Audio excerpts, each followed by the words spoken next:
Most youth ministry podcasts are made by youth leaders and used to share their ideas on how to engage with the next generation of youth ministry. But here at the Mountain Sky Conference of the United Methodist Church, we're going straight to young people themselves to find out what they want from the church. Like the prophets of the Bible, it is our hope that the voices of our young people will help inspire the church to better adapt to serve the now generation. This is Mountain Sky Prophets.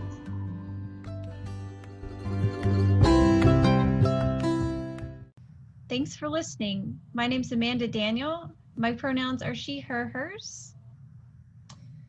And I'm Court Von Lindern. My pronouns are they, them, theirs. And this is Mountain Sky Prophets.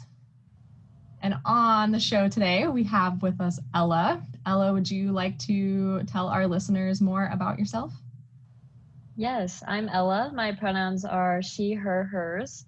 I'm from Aurora, Colorado, and I go to Smoky Hill United Methodist Church. And Ella, what year or grade in school are you in? I am a junior. You're getting close to the finish line, and I'm sure it's been an interesting time being in high school during COVID and the pandemic. Would you like to tell us a little bit about what that's been like for you? I would love to. So high school was pretty much smooth sailing until COVID hit, and I was really excited to finish off my sophomore year with my tennis season because I played tennis and field hockey. That's something else about me. But unfortunately, my tennis season was canceled right as it was about to begin because of COVID. So it really was not very fun for me to think about the fact that I wouldn't have a season, but I just kind of had to get through it and do my best. I feel like COVID this year has affected my school greatly. At the beginning of the school year, we were doing a hybrid schedule. So we would do most of our days at home, we would learn on our computers. And then every Thursday and Friday, we would go in and do learning at my school. This for me was a bit difficult because I would be at home and it would feel so optional to do school because I didn't have anyone telling me what to do. Both my parents were at work. My brother was in his room, and I was just kind of left to just do whatever I wanted to. And unfortunately, my grade book reflected that it was not optional because I was not doing the work like I should have. And I kind of became a different student because of that, because I'm such a hands-on learner and someone who really is influenced by the environment I'm in. And because I wasn't in a school environment, I just didn't really make time for school. But then recently, as the numbers have increased of COVID cases in my area, my school switched to all online. And because of that, I do 50-minute calls with each of my teachers every day. And that's really helped me because we do a lot of our work inside of the Zoom calls.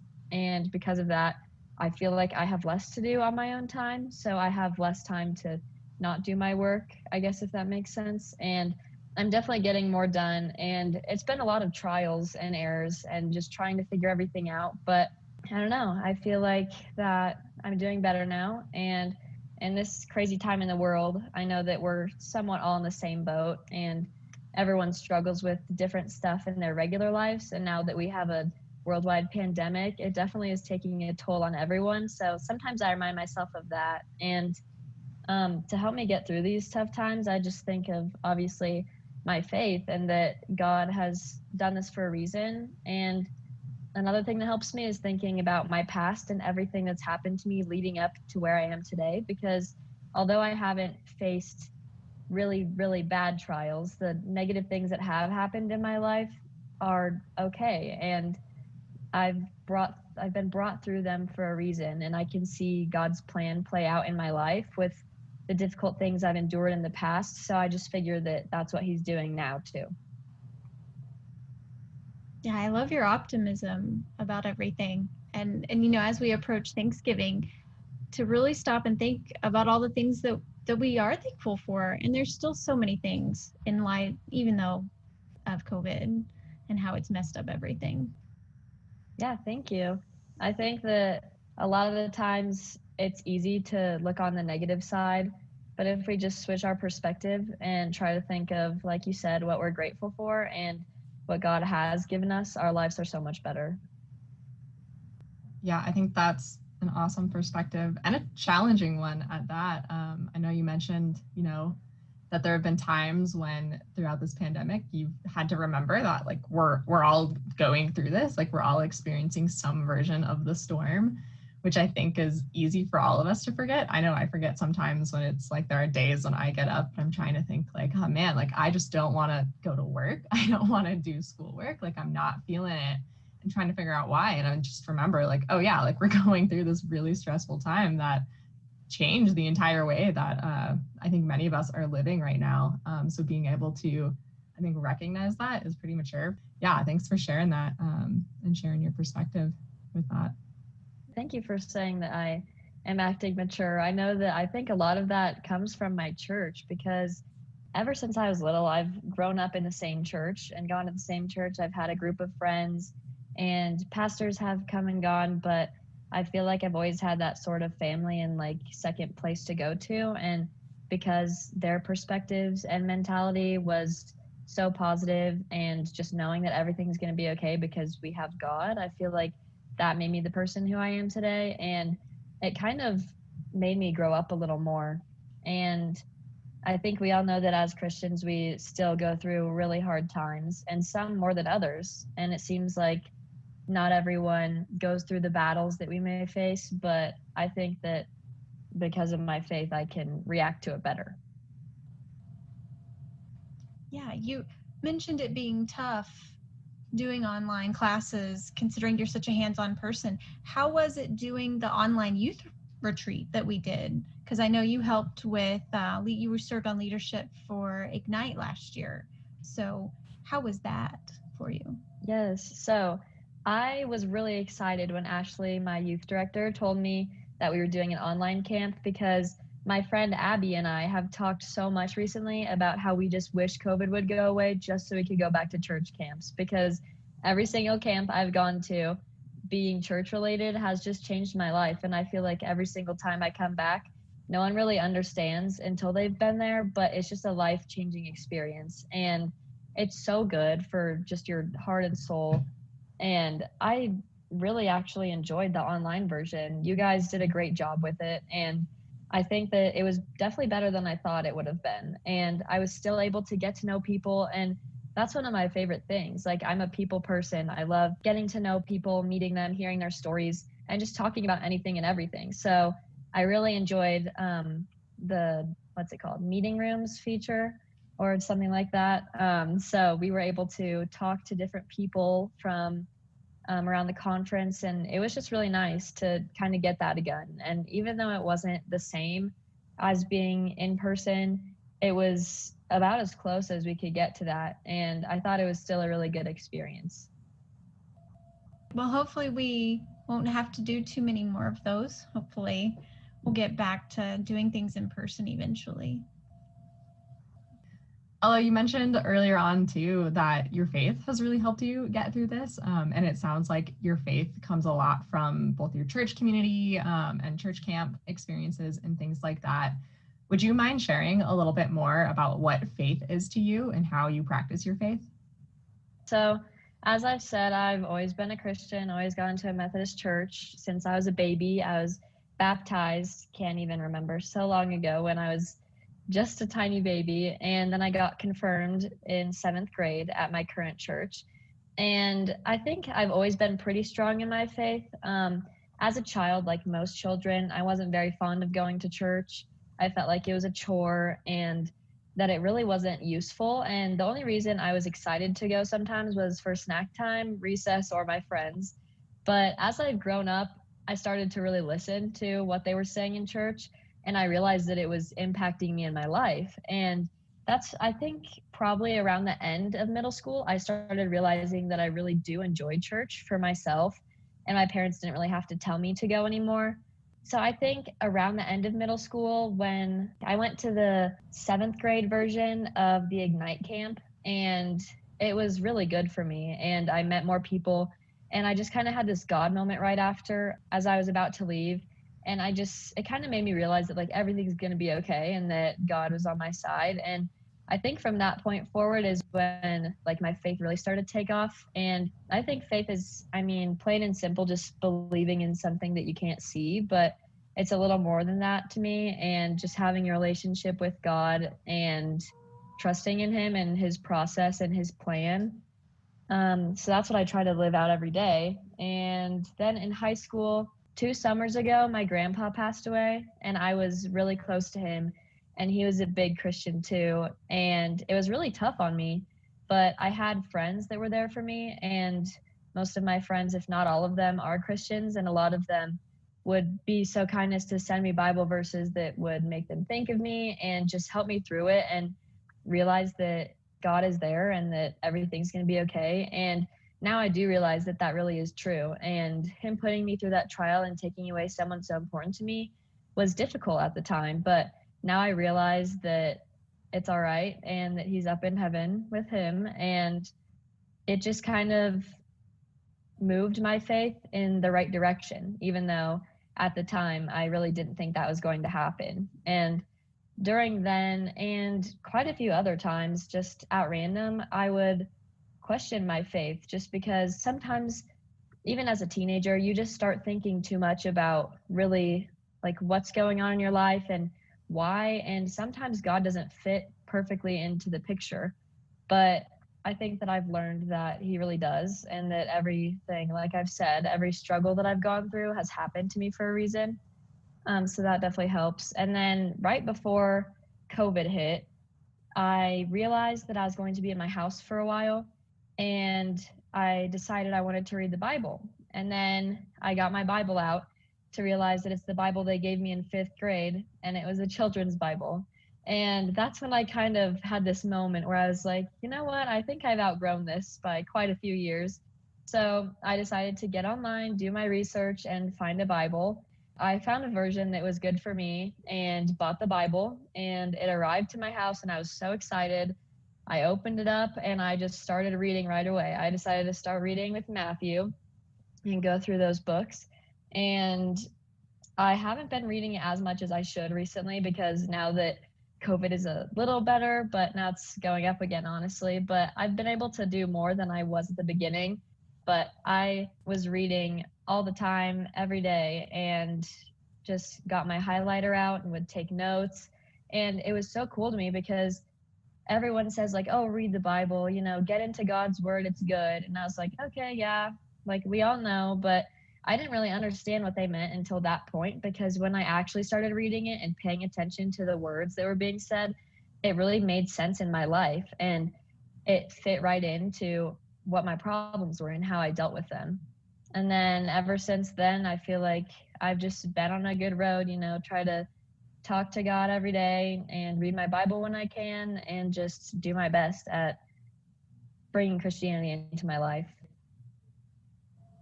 Thank you for sharing that. And I commend you for reading the Bible. I'm a bad Christian. I need to read the Bible more.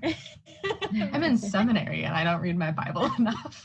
Do you have any favorite verses or favorite chapters? I don't know. I feel like everyone always has a favorite verse, but at the end of the day, I feel like personally, I don't really, because yeah, right now that I've read the Bible more, I just like the word as a whole, I think.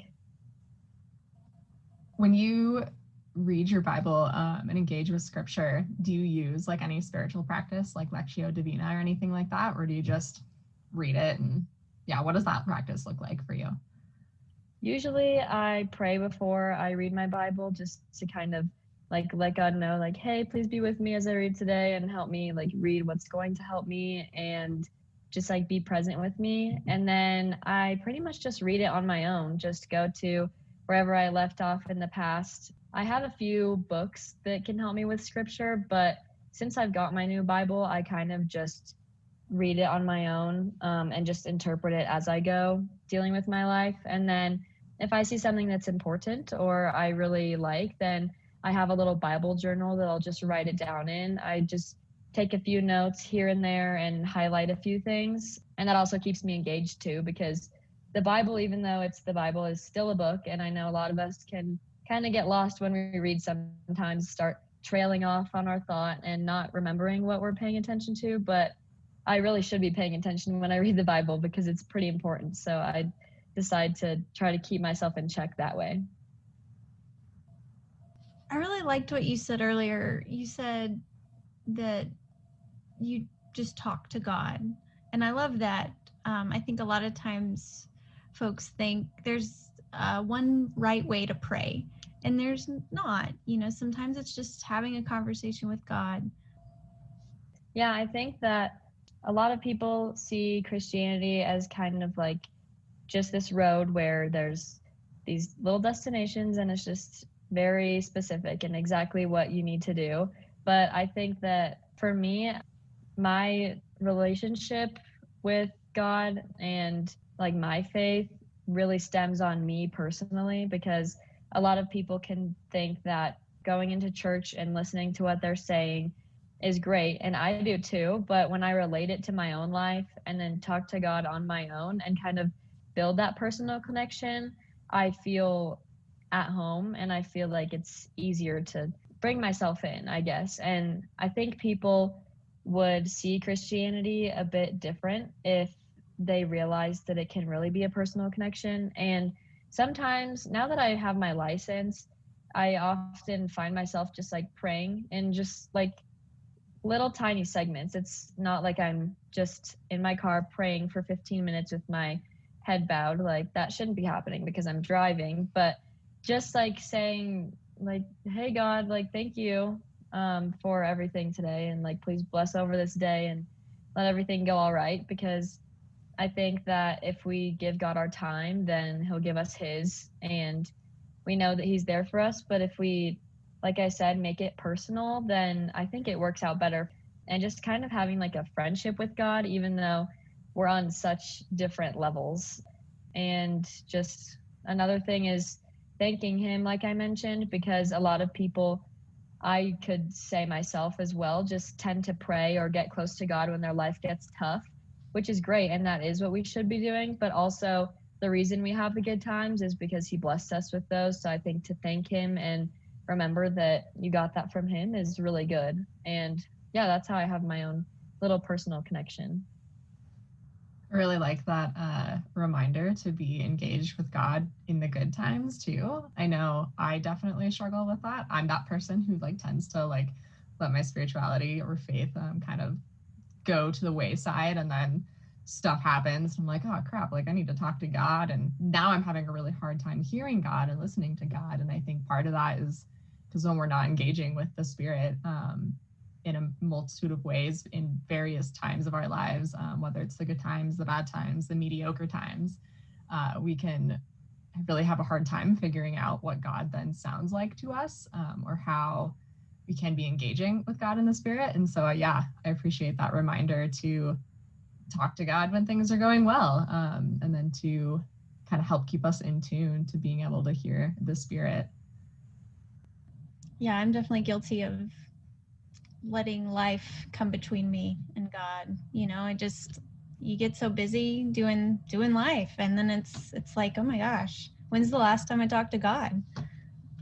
I think of life as like a roller coaster sometimes. Like there's so many ups and downs and crazy turns that you don't expect.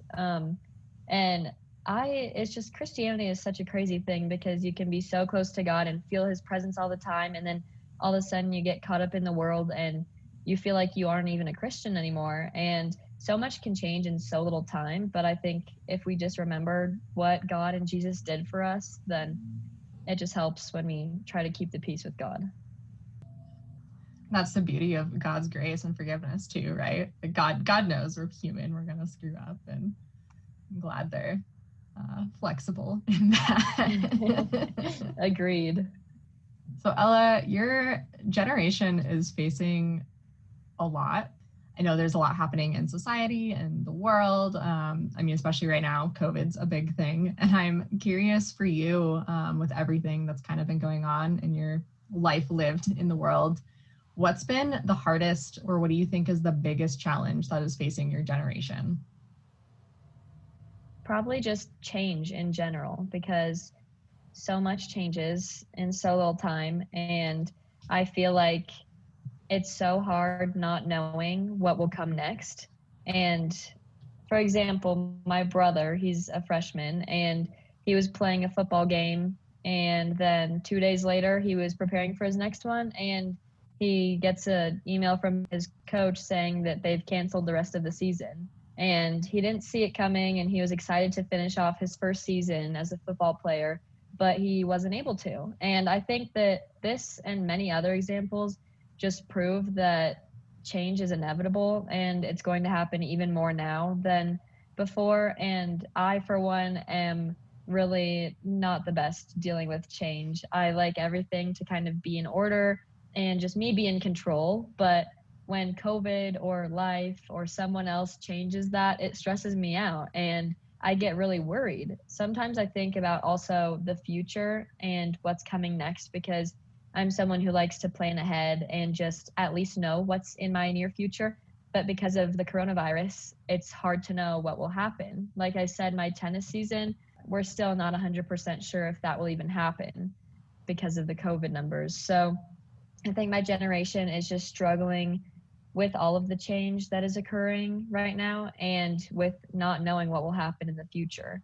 To deal with that, I would just say to trust the process and trust God's process, because we all know that it's going to be okay and we're turning out okay right now. So there's no reason that it won't all work out in the end. But unfortunately, it's hard to see that sometimes. And especially when we could be quarantined or miss people or things because of COVID, we just need to remember that it's not going to be like this forever.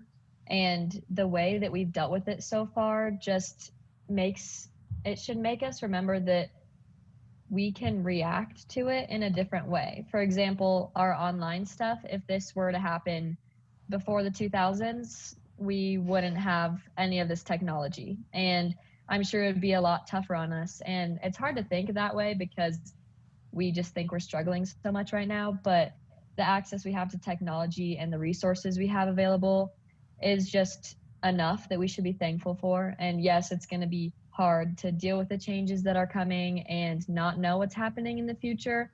But I think that we just have to adapt and do our best with what we have. Well, I'm with you. I'm a planner. COVID definitely put a kink in all our plans. And I tend to get bent out of shape sometimes when my plans have to change. So that's been a big life lesson. But gosh, I can't even imagine being in school and having my sports season disrupted, or, not being eligible for a scholarship because of, COVID, or I just can't even imagine. Yeah, well, I've been really stressed, again, thinking about the future, because college is not too far away and I'm still a junior, but I think that that's such a big part of my life. And ever since I was a kid, it was always, go through school and then go to college, and then you're off in your own world doing what you want. But college is just scary to think about because grades can be changed so quick and it's a little difficult to maintain them when you're remote learning. And because of that, we don't know if we're doing standardized tests or not. We don't know what colleges will expect, and we can't even visit colleges. So a lot of people, I've heard my parents say that when you go to the college, you'll just kind of know that it's the right one and you'll enjoy the environment, which, like I've said, I'm a big environment person. If I feel like I'm in the right place, I know I am. But because we currently can't do that, it just stresses me out a bit because I'm worried for my future. But I remember that my parents are doing great and succeeding in life right now, and college is kind of a distant memory for them in a way. So I know that even though it seems like it's my whole world right now, that it ultimately isn't, and that it's all going to be okay. And that's just what I have to keep telling myself. But it's difficult nonetheless to deal with something that's important to you. Yeah, and I definitely feel like for your generation especially, because that's something like as you get older, that idea of like, oh, like it's like high school or college feels like your whole life, and in the end like it isn't. But I think for you all, where like you're living it now, like right now, like it's your reality, and I think it's okay to grieve the loss of what you were hoping for, like your high school experience or your potential college experience. And hopefully, I mean, post-COVID, that opportunity will still be there to go visit a place and go be in college in person. But yeah, I think it's okay to also grieve that potential loss and struggle with it, and know that in the future, like you're right, your life will look very different. You will move on from high school and college, but yeah, don't let that stop you from being a high school student either, and enjoying where you're at as best you can, especially during this time. So Ella, you talked about change as being one of the hardest things to face right now, especially for your generation. It sounds a little bit like your faith has prepared you for some of that change and kind of going through it, at least to have that faith to stand on as a foundation. But do you feel as though the church is equipped to handle change or equip others to face change? That's a good question. I think that it's going to be difficult for the church to deal with it, but I know that in the end they'll be able to, because like I said, it's all about reaction and how you face the problems rather than the change itself. And I think my church has done a good job with that. There's a live service every Sunday, and every once in a while there's an in-person service out on the grass. But obviously, because of incoming weather in recent days, we aren't going to be able to do that. But just with the technology we have, I think we have the availability for the church to succeed. And that's another thing that I wanted to bring up is social media in the church. I think that our generation, my generation, is growing up in a social media filled world. And it seems like, especially with COVID times, everything seems to be online. And I'm sure people who aren't online or don't have access to the internet just feel completely out of the loop. I know me being a middle schooler in 6th grade, I wasn't allowed to have Snapchat, and I felt like I was missing out on everything that was going on in my friends' lives, which now I realize it was okay and I was better off. But I feel like since we're so technology dependent, the churches should realize that. And mine, I think, does, because they're dealing with it and broadcasting our services. But yeah, I think that the churches in general, and especially the youth groups, should continue to maintain a social platform so that they can reach those who aren't able to be in person. And especially because of these times, I think that is one way that they could better themselves and keep people engaged in the church. Yeah, COVID has certainly pushed our churches into the 21st century.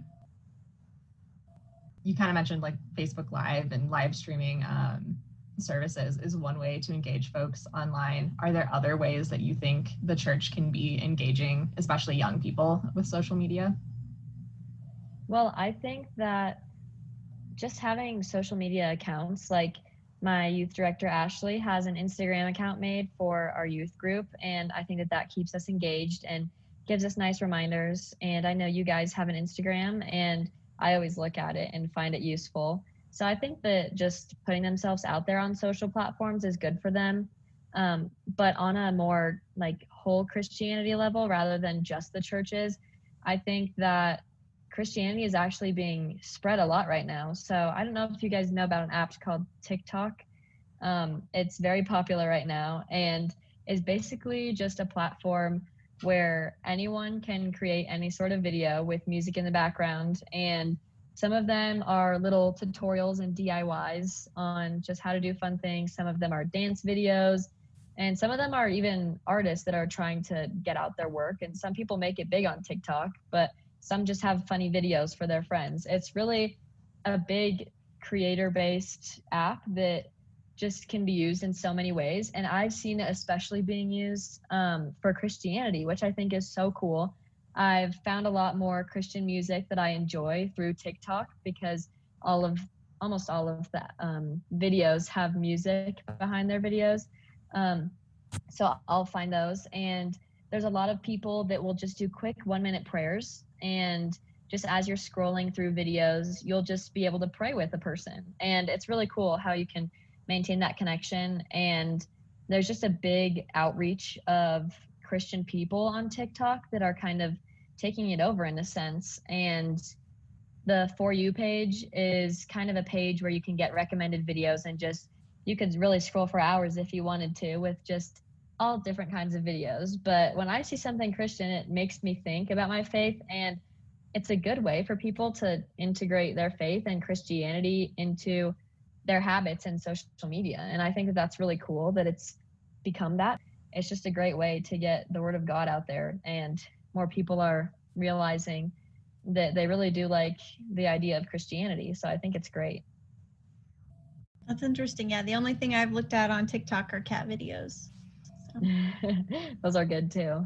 It definitely sounds like to me social media is kind of the new street preaching.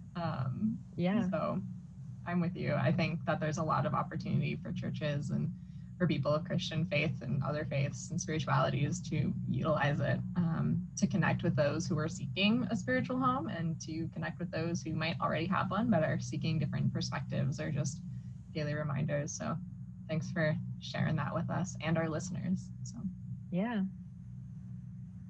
Oh, and special shout out to Ashley, your youth director. I have really enjoyed everything she puts on Instagram for your youth group. And she's done an amazing job at making our youth group fun on Zoom and when we can meet in person. Because we weren't allowed to have a homecoming this year, she made a COVID-friendly homecoming in our church, and it was so fun. We just got to listen to music, and even though it wasn't the same and we were social distance, it was so fun to just be there with my church friends and enjoy the music and just get all dressed up for a night. It was so fun. And she does a good job at being creative with what we're learning online too. I usually get on a Zoom call 3 times a week for church, because Sunday mornings we have Sunday school, which recently we've been learning about just the different events in chronological order in the Bible. So it's just like Sunday school when we were kids, but a little easier to understand now. And then Sunday nights we usually have youth group, which consists of some sort of game or bonding activity. And every once in a while, those will be in person, but usually they're on Zoom.